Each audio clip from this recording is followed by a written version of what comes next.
أعوذ بالله من الشيطان الرجيم.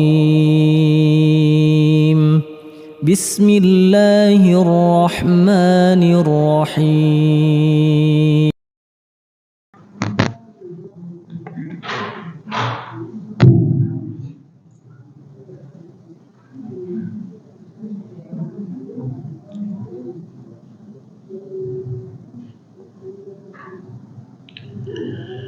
Bismillahirrahmanirrahim.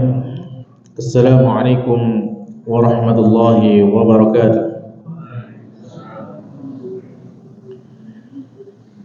Alhamdulillahi rabbil alamin. Ar-Rahmanir Rahim, Maliki yaumiddin. Ilahul awwalin wal akhirin. Wassalatu wassalamu ala nabiyil amin. Nabiyina Muhammadin wa ala alihi wa ashabihi ajma'in. Wa man tabi'ahum bi ihsanin ila yaumiddin, amma ba'd. Alhamdulillah, ma'asyiral muslimin, jamaah Masjid Babus Salam yang dimuliakan Allah Subhanahu wa taala.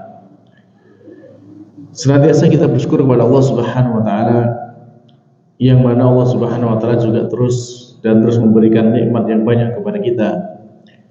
Hingga di kesempatan malam hari ini kembali kita bisa hadir, bisa berkumpul di salah satu rumahnya Allah Ta'ala dalam rangka kita wayatadarasuna, ya, kita saling belajar tentang firman Allah Subhanahu wa taala. Maka apa yang kita lakukan seperti ini, maka ini termasuk kemuliaan yang Allah berikan kepada kita. Karena apa? Karena Allah Subhanahu wa taala itu memuji mereka yang hadir di dalam majlis seperti ini. Ya, malaikat akan memberikan naungannya, Allah akan memberikan rahmatnya, dan Allah akan menyebut kita, memuji-muji kita di sisi para makhluk yang ada di sisinya. Maka dari situ para jamaah, tatkala di dalam majlis seperti ini ada kemuliaan dari Allah Ta'ala, maka marilah kita menata hati kita, menata niat kita niatkan ikhlas karena Allah Ta'ala, mencari ridhonya, dan mudah-mudahan dengan itu semuanya kita dijadikan sebagai ahli surganya kelak. Amin. Para jamaah yang diberkahi Allah Ta'ala, di malam hari ini insya Allah kita akan melanjutkan pembacaan dari tafsir Juz Ammah, dan malam hari ini insya Allah kita sampai kepada surat An-Nasr. Di dalam surat An-Nasr Allah berfirman yang terdiri hanya dari 3 ayat. Jadi termasuk surat terpendek dalam Al-Quran itu kan terdiri dari tiga ayat. Ada 3 surat, ya, Al-Kautsar, An-Nasr, dan Al-Asr. Salah satunya adalah An-Nasr ini yang terdiri dari tiga ayat. Di dalam surat ini Allah Subhanahu wa taala berfirman, A'udzu billahi minasy syaithanir rajim. Bismillahirrahmanirrahim.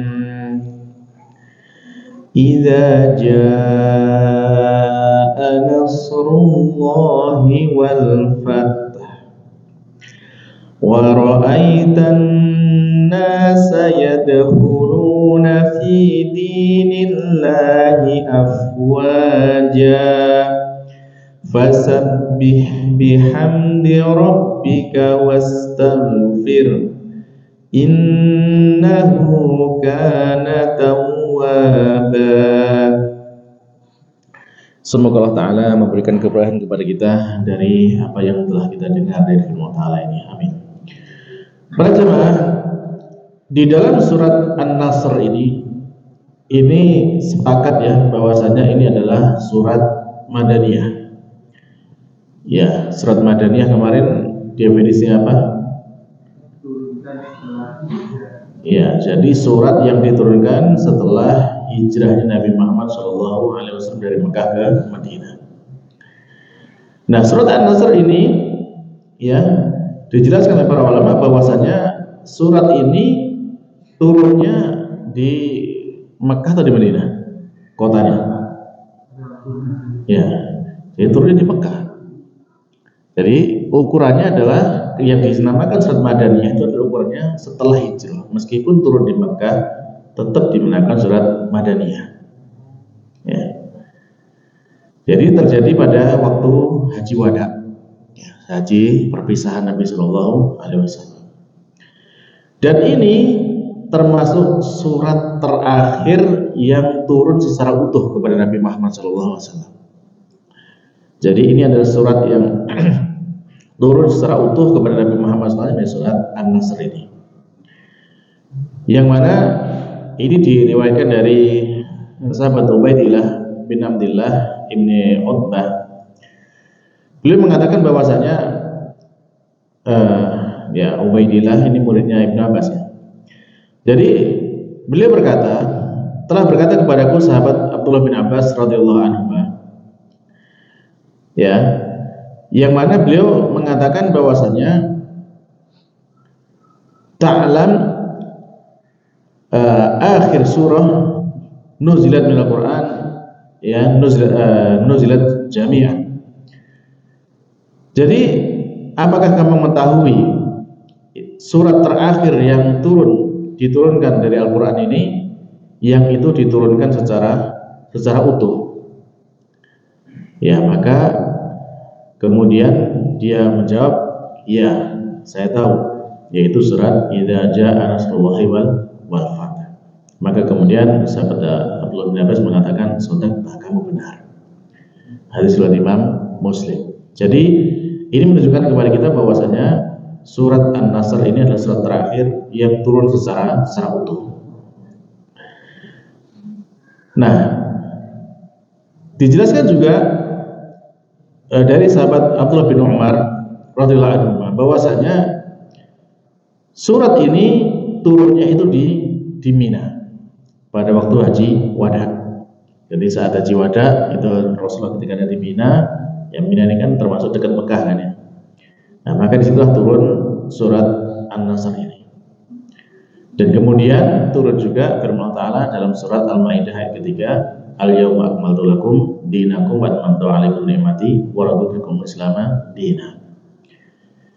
Nah, setelah turun itu, maka kemudian Rasulullah SAW itu masih ya hidup bersama kaum muslimin, dan kemudian beliau wafat setelah itu ya setelah 80 hari. Jadi setelah 80 hari turunnya surat ini dan juga Al-Maidah ayat 3 tadi, maka beliau wafat ya menuju kepada Allah Subhanahu wa taala. Yang disebutkan oleh dalam tafsir Qurtubi. Jadi itulah bahwasanya ini adalah surat terakhir yang turun secara utuh kepada Nabi Muhammad sallallahu alaihi wasallam. Baik. Di dalam surat An-Nasr Allah Subhanahu wa taala berfirman, "Idza jaa nasrullahi wal fath."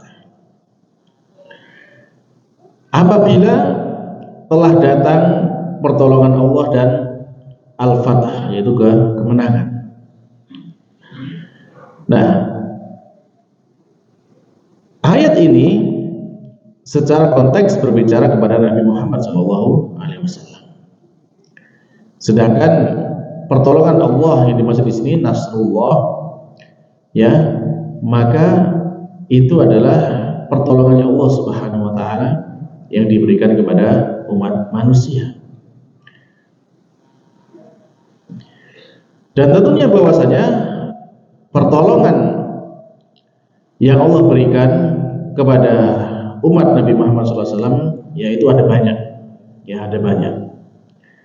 Di antaranya misalkan Nabi Muhammad SAW itu ya diberi pertolongan Allah Ta'ala itu ketika menghadapi musuh berupa rasa takut di dalam jada musuh itu sejauh 1 bulan.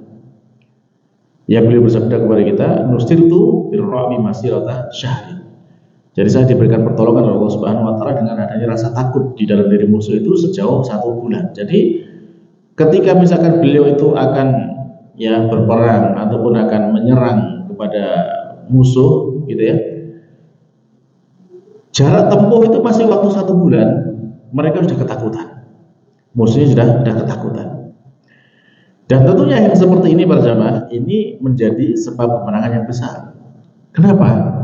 Karena kalau orang itu menghadapi sebuah ya pertempuran atau sebuah bahkan dalam sebuah pertandingan saja ya, kalau datang itu dalam kondisi sudah minder, sudah grogi, sudah down duluan gitu, maka di medan laga itu akan berantakan, ya, akan sangat kacau, ya. Maka inilah pertolongan yang Allah berikan dan termasuk pertolongan yang besar dari Allah Subhanahu wa taala kepada Nabi Muhammad SAW. Dan ini termasuk kekhususan Nabi Muhammad SAW daripada nabi-nabi yang lain. Jadi 1 bulan sebelum beliau datang itu musuh sudah ketakutan. Nah, lalu kemudian ketika Allah Subhanahu wa taala memberikan pertolongan kepada Nabi Muhammad SAW, ya berarti maknanya Allah menolong beliau atas musuh-musuhnya. Wal Fatah, sedangkan Al-Fatah ini, ya maka ini difahami secara maklum bahwasanya yang dimaksud ini adalah dengan Fathu Makkah. Yang Fathu Makkah itu terjadi pada tahun berapa?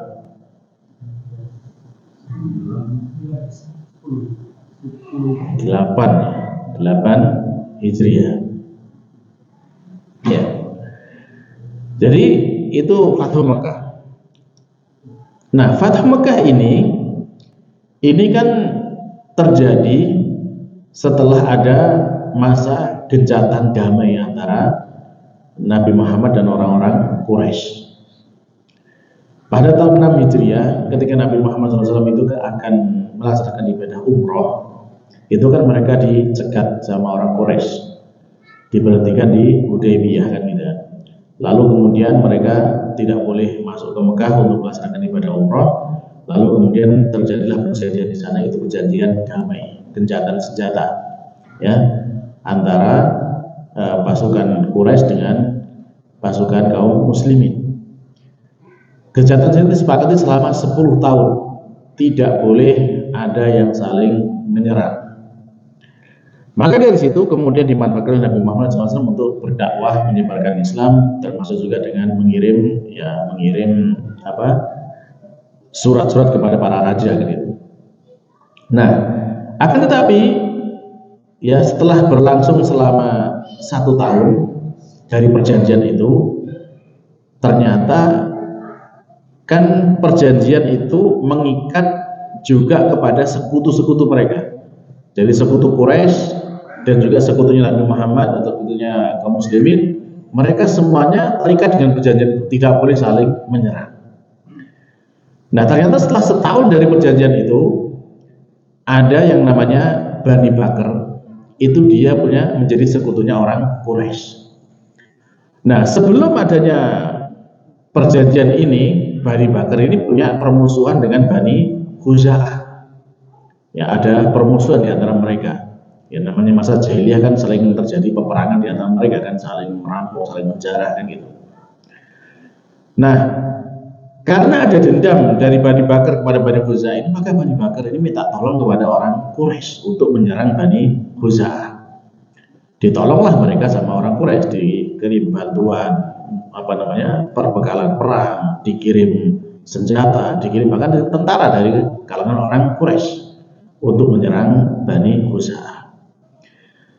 Lah, mendapati yang seperti ini, maka Bani Khuza'ah langsung lapor kepada Nabi Muhammad SAW yang ada di Madinah. Nah, maka kemudian Nabi Muhammad SAW yang menyetujui akan menolong Bani Khuza'ah karena dia telah diserang oleh Bani Bakr dan itu telah melanggar perjanjian Hudaybiyah.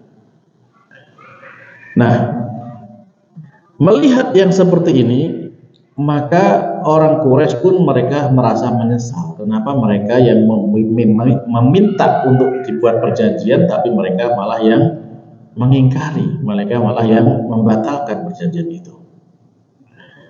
Sehingga akhirnya mereka mengutus Abu Sufyan untuk datang ke Madinah memperbarui perjanjian. Tapi sampai di Madinah, Abu Sufyan tidak berani bertemu dengan Rasulullah. Akhirnya dia minta tolong kepada Abu Bakar. Abu Bakar menolak. Nggak berani, kan gitu kan, melanggar apa yang telah diputuskan Rasulullah. Lalu kemudian datang kepada Umar, datang kepada Umar.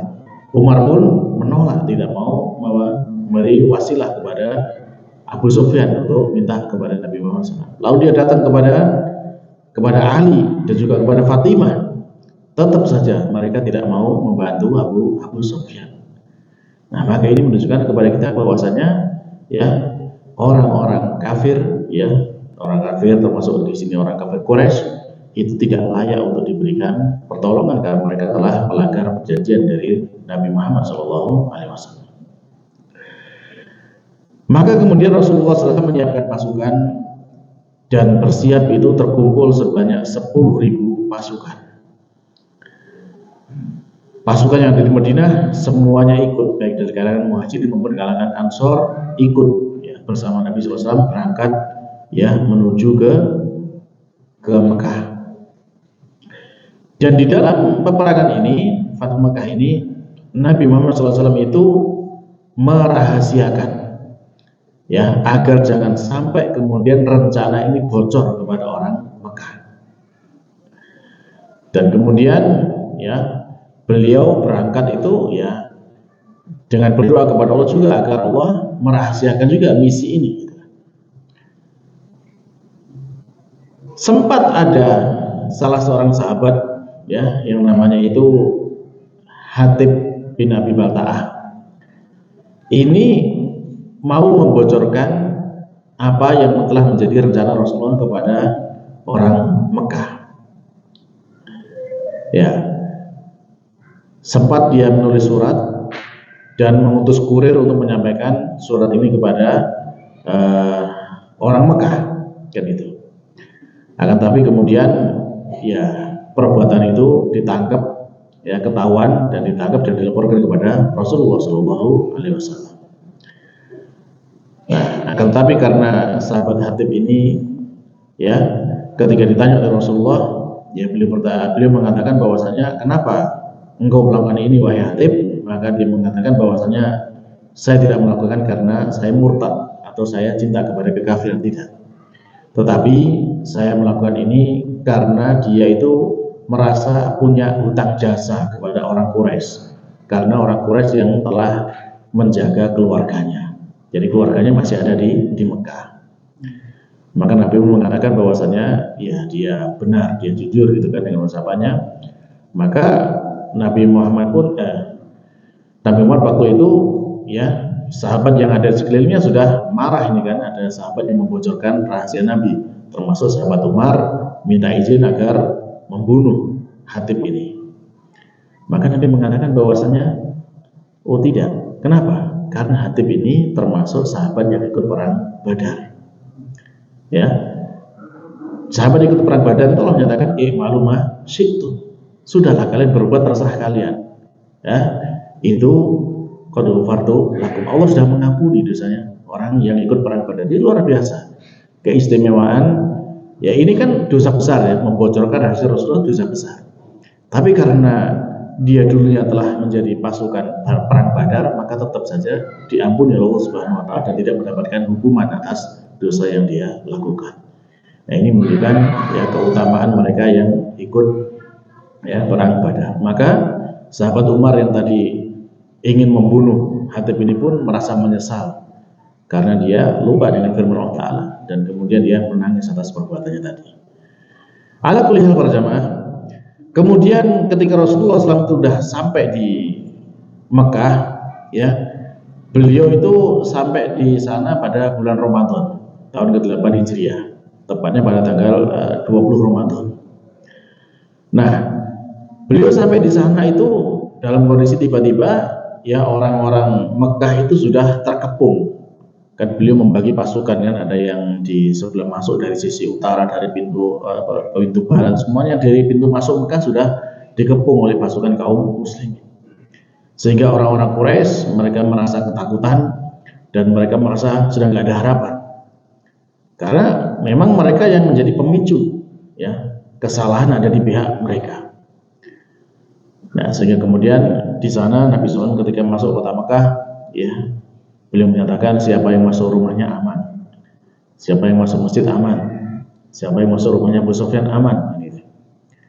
Ya, sehingga kemudian ya orang-orang Mekah ya mereka banyak yang mengikuti, menuruti apa yang disampaikan oleh Rasulullah SAW. Kecuali hanya beberapa orang yang kemudian melawan, termasuk diantaranya adalah Ikrimah, putranya Abu Jahal itu sempat melakukan perlawanan, akan tapi kemudian ya bisa dikalahkan dan kemudian dia kabur lari ke Yaman. Gitu ya. Nah, setelah itu Rasulullah SAW masuk ke Ka'bah, di Masjidil Haram, dan didapati di sana ada 360 patung pada saat itu kan, yang ada di sekitaran Ka'bah, dan kemudian semuanya dihancurkan pada saat itu. Dan kemudian orang-orang Mekah dikumpulkan di sana, lalu kemudian Nabi Muhammad SAW mengatakan kepada mereka, ya, apa yang kalian kira yang akan, menurut kalian apa yang akan aku lakukan terhadap kalian? Jadi kan orang-orang Quraisy mereka sudah gak berani, gak bisa melawan kan, sudah dikumpulkan semuanya seperti itu, ya. Lalu kemudian Nabi mengatakan kepada mereka, kira-kira menurut kalian apa yang akan aku lakukan ya kepada kalian ini? Yang mana dulu kan Nabi Muhammad hidup di Mekah, lalu kemudian beliau diusir kan itu. Nah lalu kemudian ya selama di Mekah beliau dimusuhi, difitnah segala macam gitu. Dengan segala kejahatan yang dilakukan oleh orang-orang Mekah, dan saat ini Nabi Muhammad menang atas mereka, kira-kira apa yang akan dilakukan oleh Nabi Muhammad kepada mereka orang-orang Mekah? Maka mereka pun mengatakan bahwasanya ya khairun, Anda pasti akan melakukan kebaikan, karena mereka tahu bahwasanya Nabi Muhammad adalah orang yang dulunya dikenal sebagai orang yang baik. Akhun karim wa ibnu karim, engkau adalah saudara yang mulia dan putra dari saudara yang mulia. Ini harapan dari orang-orang Quraisy. Maka Nabi pun mengatakan bahwasanya fa inni aqulu lakum kama qala Yusuf li ikhwatihi, maka aku katakan kepada kalian sebagaimana dikatakan oleh Yusuf kepada saudara-saudaranya, la tasriba alaikumul yawma yaghfirullahu lakum, tidak ada celaan bagi kalian pada hari ini ya, dan Allah telah mengampuni bagi kalian. Jadi orang-orang Quraisy dengan segala macam kejahatannya itu dimaafkan. Sehingga kemudian Nabi pun mengatakan idhabu fa antum tulaqa, silahkan kalian pergi meninggalkan tempat ini, kalian semuanya adalah orang-orang yang merdeka, orang yang bebas, ya dibebaskan dari kekalahan ini. Maka Nabi SAW memaafkan mereka, dan inilah kemudian yang dikenal sebagai Fatham Mubina, sebagaimana Allah sebutkan di dalam surat Al-Fatah, Inna fatahna laka fatham mubina, sesungguhnya kami telah memberikan fathah, kemenangan bagi kalian dengan kemenangan yang nyata, kemenangan yang jelas. Para jemaah sekalian yang Allah Subhanahu wa taala. Nah, maka ketika Nabi Muhammad sudah menaklukkan kota Mekah dan orang Quraisy semuanya sudah menyatakan masuk Islam, ya, yang terjadi setelah itu apa? Maka yang terjadi setelah itu kan selama ini yang paling getol memusuhi Nabi Muhammad kan orang Quraisy. Suku-suku lain yang mereka tidak percaya, tidak beriman, tapi tidak berani terang-terangan memusuhi sebagaimana orang Quraisy yang mereka sampai dari perang pertama kan perang Badar, lalu perang Uhud, ya, kemudian juga perang Khandaq. Itu kan mereka semua yang menginisiasi orang Quraisy untuk memusuhi Nabi Muhammad SAW. Kan itu.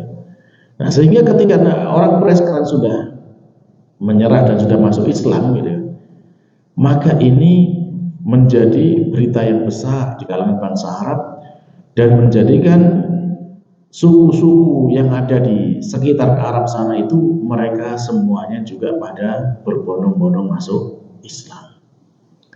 Ya, mereka sudah nggak berani lagi menyatakan permusuhan kepada Nabi Muhammad SAW.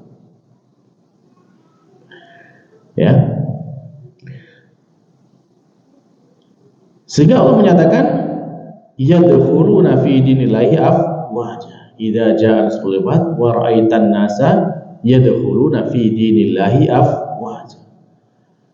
Dan kamu telah melihat manusia itu mereka masuk ke dalam agama Allah ini secara berbondong-bondong, secara bergelombang-gelombang gitu kan.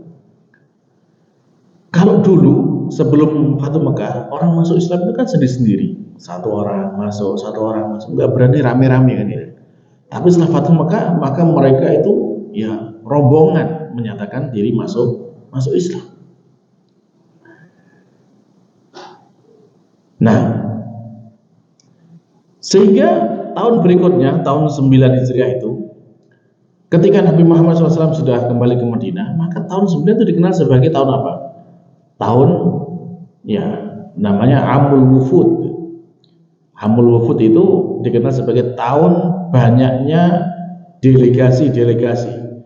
Jadi masing-masing suku mengirimkan delegasinya ke Madinah untuk menyatakan masuk Islam. Ya, saking banyaknya sehingga dikenal sebagai Amul Wufud, ya, tahun datangnya para delegasi ini. Nah, setelah Allah memberikan pertolongan dan memberikan kemenangan kepada Nabi Muhammad SAW, dan kemudian manusia itu masuk Islam secara berbondong-bondong, apa yang kemudian Allah perintahkan kepada Nabi Muhammad? Allah memerintahkan fasabbih bihamdi rabbika wastaghfir. Maka bertasbihlah dengan memuji Tuhanmu dan mohonlah ampun kepadanya. Maka ini para jemaah, perintah Allah Ta'ala ini kepada Nabi Muhammad SAW ini sebagai bentuk syukur atas nikmat yang Allah berikan berupa pertolongan dan kemenangan serta masuknya orang-orang ke dalam Islam secara berbondong-bondong. Bentuk syukurnya Allah perintahkan kepada Nabi Muhammad agar beliau itu memuji, mensucikan Allah, bertasbih kepada Allah dengan memujinya dan juga memohon ampun kepada Allah Subhanahu wa Ta'ala. Allah memerintahkan fasabbih bihamdi rabbika wastaghfir.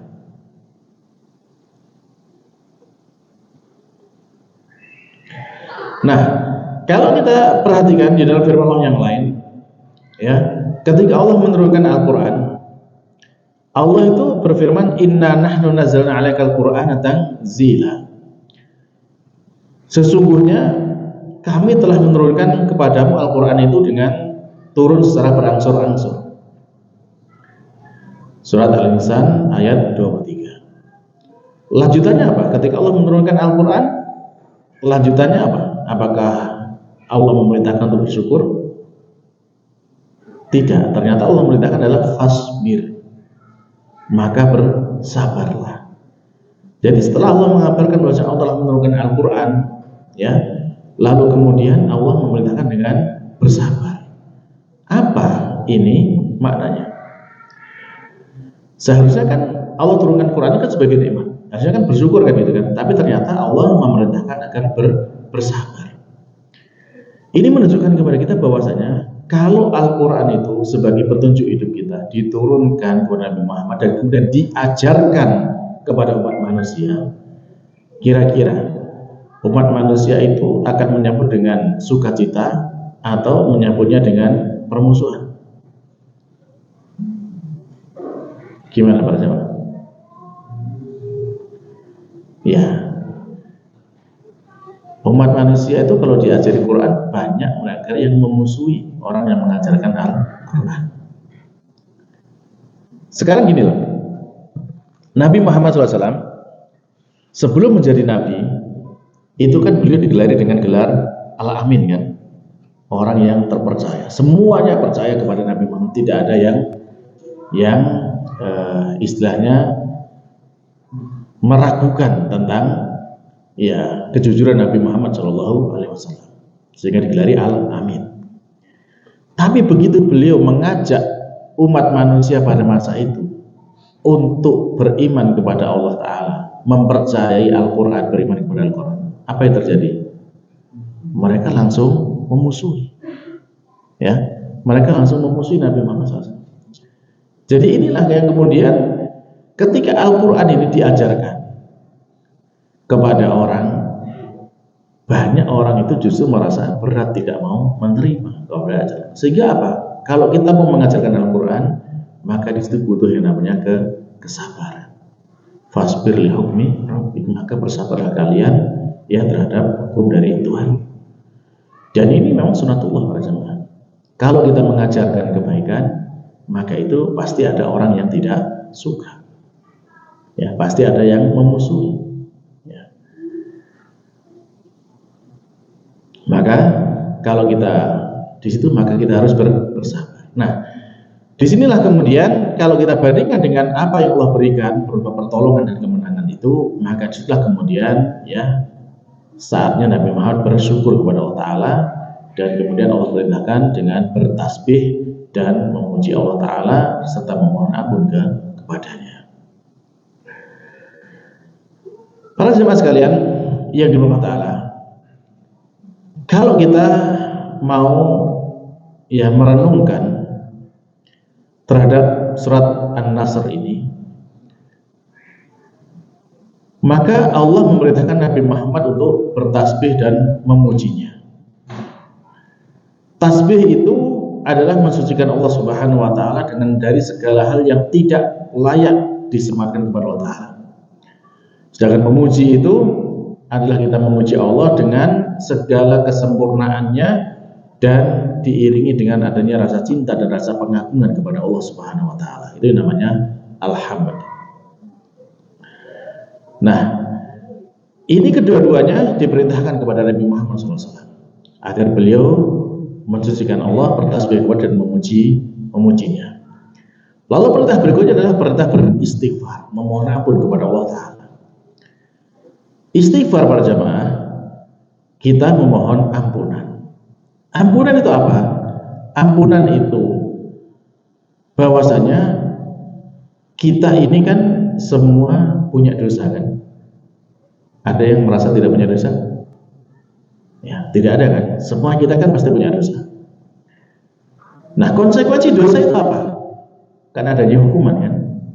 Ya, dosa itu akan melahirkan yang namanya hukuman dari dosa yang kita lakukan. Lah gimana caranya supaya dengan adanya dosa dalam diri kita tapi kita tidak mendapatkan hukuman? Caranya bagaimana? Yaitu kita meminta ampunan dari Allah Subhanahu wa Ta'ala. Kan gitu. Kalau sudah mengampuni berarti kita ya, ampunan dari Allah Ta'ala itu maksudnya bahwasanya Allah akan menutupi dosa kita dan Allah tidak akan menghukum kita karena dosa itu. Ya, maka itu namanya diampuni. Sehingga ya, tentu kita selaku umat Nabi Muhammad ini kita butuh dengan adanya ampunan Allah Subhanahu wa Ta'ala. Karena memang Nabi menyatakan bahwasanya kullu bani Adam khata'. Semua manusia itu adalah pandai berbuat salah. Termasuk kita. Kita juga pandai berbuat salah. Maka kita butuh yang namanya ampunan Allah Subhanahu wa Ta'ala. Ya.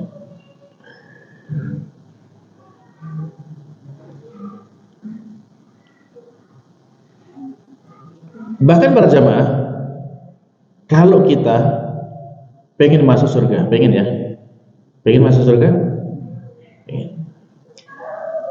Apa yang kita jadikan, yang kita andalkan agar kita masuk ke surga? Apakah sholat kita? Apakah puasa kita? Apakah sedekah kita? Ataukah yang lainnya? Itu yang bisa kita andalkan untuk bisa menjadikan kita masuk surga? Apakah karena itu kita yakin masuk surga? Ya. Ternyata baginda Nabi SAW mengatakan kepada kita, lan yadkhula ahadun minkum al-jannata bi amali. Tidak akan bisa salah seorang di antara kalian itu masuk ke dalam surga dengan amalnya. Amal kita itu nggak bisa menjadikan kita masuk ke surga. Sehingga para sahabat bertanya kepada Rasulullah, wala anta wahai Rasulullah, Anda juga tidak wahai Rasulullah? Ya, beliau pun mengatakan wala aku juga tidak. Jadi beliau pun juga tidak bisa masuk surga dengan amal yang beliau lakukan. Illa an yataghamadani Allah bi rahmati. Kecuali Allah telah memberikan kepada beliau dengan rahmatnya, memudahkan dengan rahmatnya. Jadi kita nanti akan masuk ke dalam surga Allah kalau kita mendapatkan rahmatnya Allah Subhanahu wa taala. Para jamaah, logikanya gini para jamaah. Amal kita kalau kita lakukan, mungkin kita merasa sudah banyak kan gitu ya. Kita sudah alhamdulillah rajin sholat 5 waktu ke masjid, rajin hadir majelis taklim, ya, rajin berpuasa, rajin bersedekah ataupun rajin baca Quran ataupun yang lainnya. Mungkin kita merasa sudah banyak. Tapi coba kita bandingkan dengan apa yang Allah berikan kepada kita. Kira-kira banyakkan mana? Banyak mana amal yang kita lakukan kalau dibandingkan dengan nikmat yang Allah berikan kepada kita? Banyakkan mana? Banyak nikmatnya. Sehingga kan pernah ada sebuah riwayat itu dari Rasulullah, kan dulu ada orang yang hidup selama berapa? 500 tahun ya kalau yang isinya itu siangnya puasa, malamnya sholat, ibadah terus sepanjang hidupnya.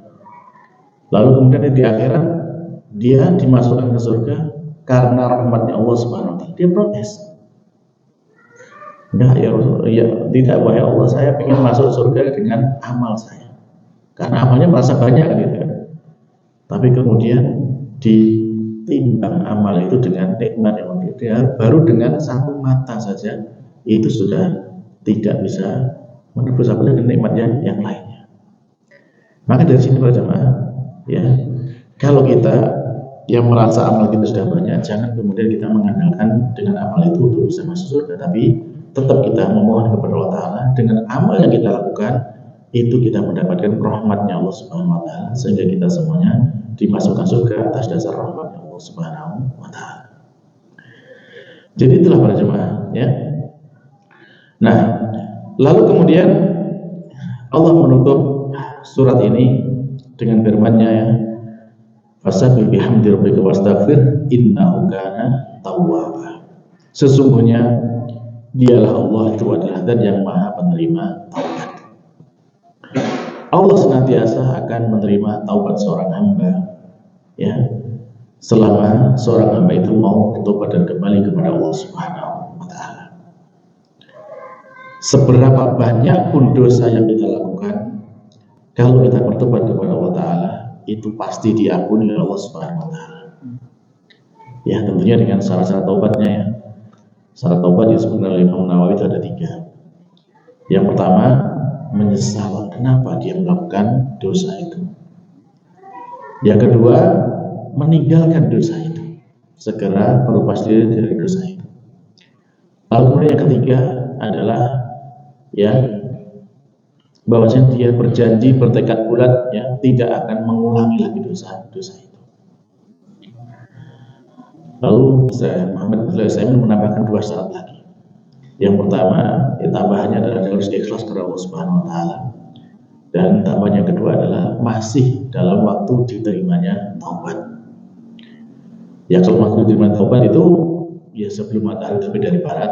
Kalau sudah matahari terbit dari barat, ya taubat seberat apapun tidak akan diterima oleh Allah Subhanahu wa taala. Atau juga sebelum nyawa kita sampai di kerongkongan hatinya, sebelum nazar kita sudah bertobat, maka itu masih bisa diterima taubat kita Allah Subhanahu wa taala.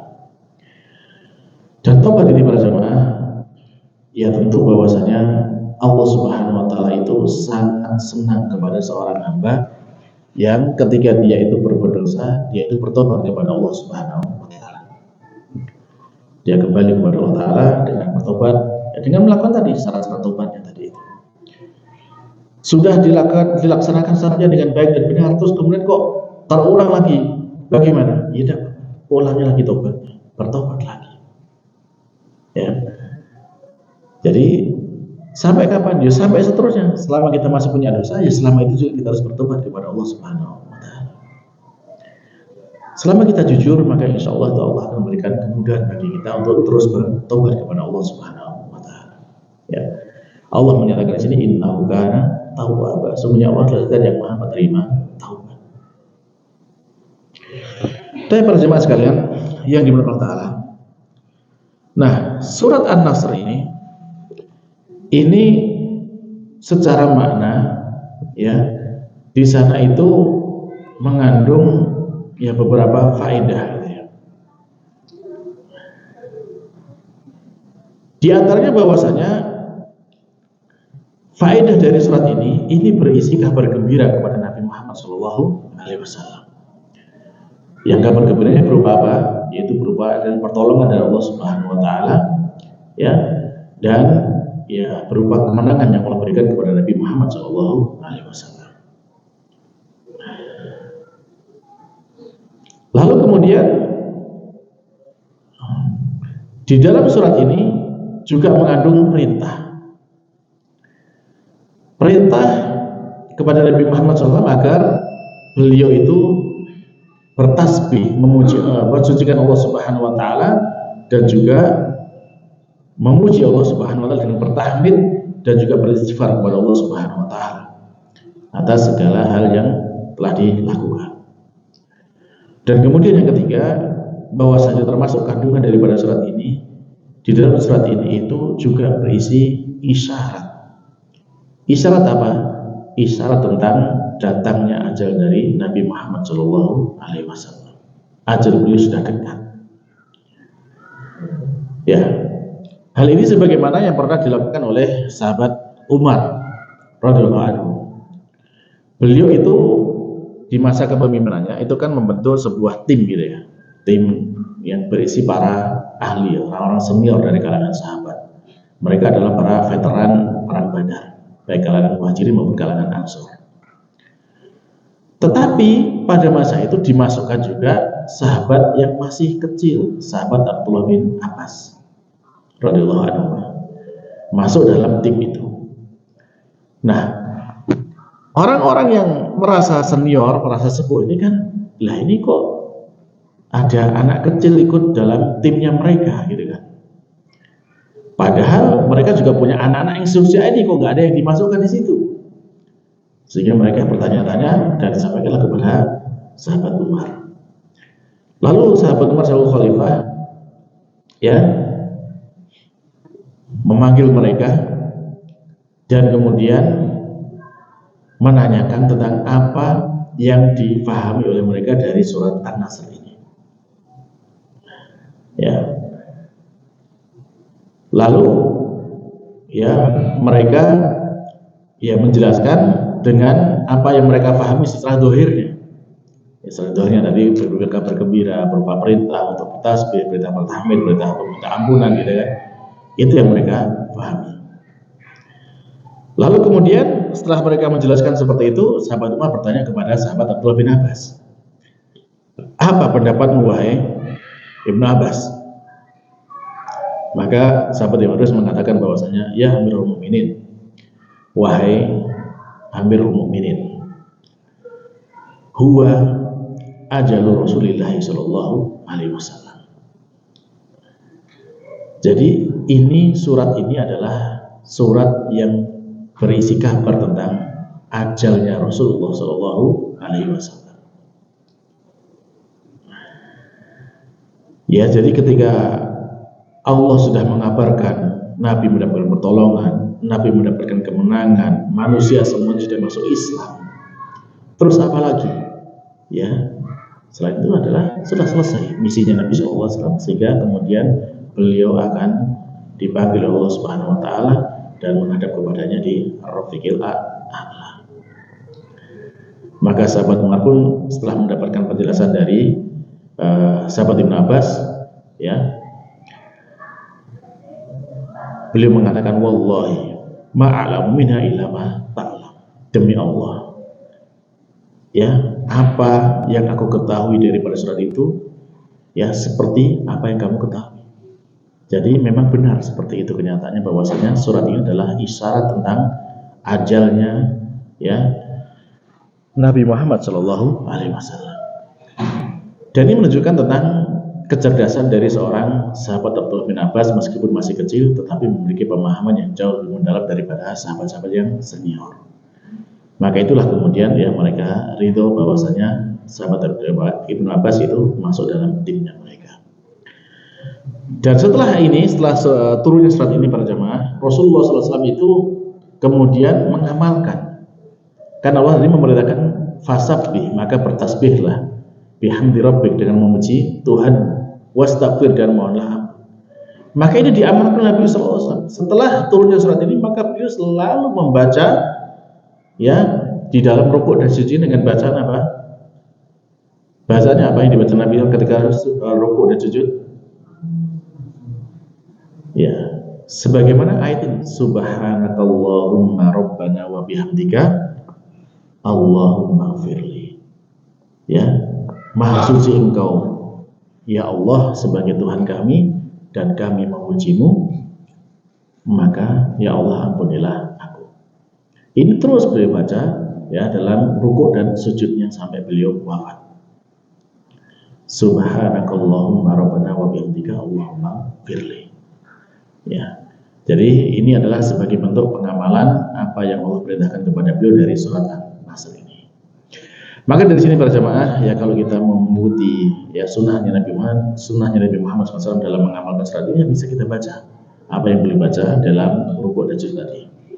Ya meskipun kan dalam bacaan rukuk dan sujud kan banyak variasinya ya. Kita bisa gantian, bisa baca, kadang baca yang versi ini, kadang versi itu. Semuanya dari Nabi Muhammad SAW. Baiklah para jamaah, demikian yang bisa kita ambil faedah dari surat An-Nasr ini.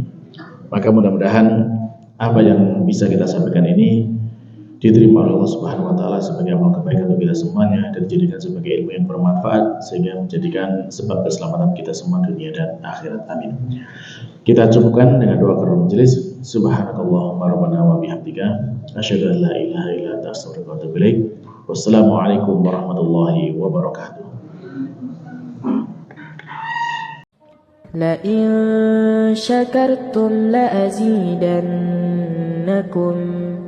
ولئن كفرتم إن عذابي لشديد